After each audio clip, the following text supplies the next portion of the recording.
Our reports this morning that President Donald Trump's private counsel will file a complaint with the Department of Justice over former FBI Director James Comey's leaked memos. On Thursday, Comey testified that he allowed a personal friend to leak the unclassified memos of his discussions with the president to the media in hopes that it would trigger the appointment of a special counsel. Now, the president, meantime, is back on Twitter this morning, breaking his silence over Comey's testimony. Trump saying, despite so many false statements and lies, total incomplete vindication. And wow, Comey's a leaker. It's likely not going to be the last we hear from Trump on the issue. He has a joint news conference scheduled for this afternoon at 2:45 Eastern Time. Henry Giroux is a professor of cultural studies at McMaster University in Hamilton, and he's the author of America at War with Itself. He joins me now from Hamilton. Good morning. Nice to see you again. Hi, Marcia. Good to see you. So let's begin with the news this morning that President Trump's private lawyer is going to be filing a complaint about Comey leaking an internal memo. Trump called Comey a leaker. What do you make of that? I think it's just part of the politics of diversion that Trump endlessly produces in order to prevent people from really getting at the heart of the issues that are crucial here. I mean, the issue is not that Comey is a leaker. The issue is that he felt that there was no one in the government that he could actually trust to be able to pass on information that seemed to suggest that Trump was engaged in obstructing in an obstruction of justice. What impact do you think the testimony had yesterday on Americans? I think I have two views on this. I mean, at one level, I think that Comey is a man of enormous integrity who is basically speaking about a president who has no credibility, it seems to me. He's a president who's become what the New York Times has called a serial liar. So I think there are people who are saying, my God, this just reinforces basically the assumption that we have a government that's marked by a certain degree of corruption and lawlessness that's really become the calling card for the Trump administration. On the other side, there's another position. And the other position is I think there are many people who simply think that the issue is, are you for Trump or are you against Trump? Yeah. And that speaks to me a massive assault on civic literacy, a massive assault on justice, a massive assault on what it means for democracy to be able to function. This is not about personalities.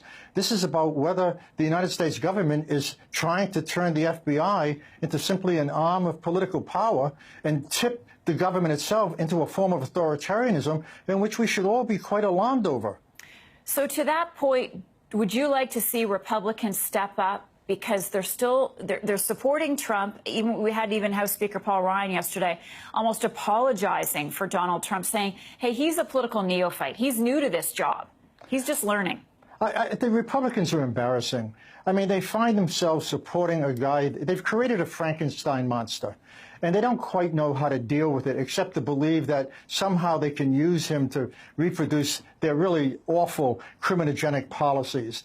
And I think that at some level, you want to hope there are some Republicans who have some integrity, who can step back and say, look, enough is enough. Let's start the impeachment process and get rid of this guy. This guy is an embarrassment. He's a threat to democracy. He's basically a political nightmare. James Comey started off the public hearing yesterday by saying that the administration lied and defamed him. Does that testimony have any effect at all, do you think, on the people who support Trump? Or is it, as you say, boiling down to two camps? You either in the Trump camp or, in this case, in the Comey camp? I don't think the Trump. I think it's going to be very difficult for the vast majority of Trump people to take anything seriously that somebody might say to indict Trump. But I do think there are some people in that, and obviously there are some people who are Trump supporters who are going to sit back and begin to question just exactly, the contradiction between what Trump says and what he actually does. I mean, Comey is not a showboat. I mean, Comey is a man who has an enormously sterling reputation. He's made some mistakes, but for Trump to call Comey a liar, I find ironic. I mean, it seems to, it could be part of a science fiction film, or maybe Comedy Central. I mean, the liar of all times calling Comey a liar. How anybody can believe that is just hard for me to really understand. Yeah, and let's just remember, James Comey was under oath yesterday. Quick last question for you, Henry, please.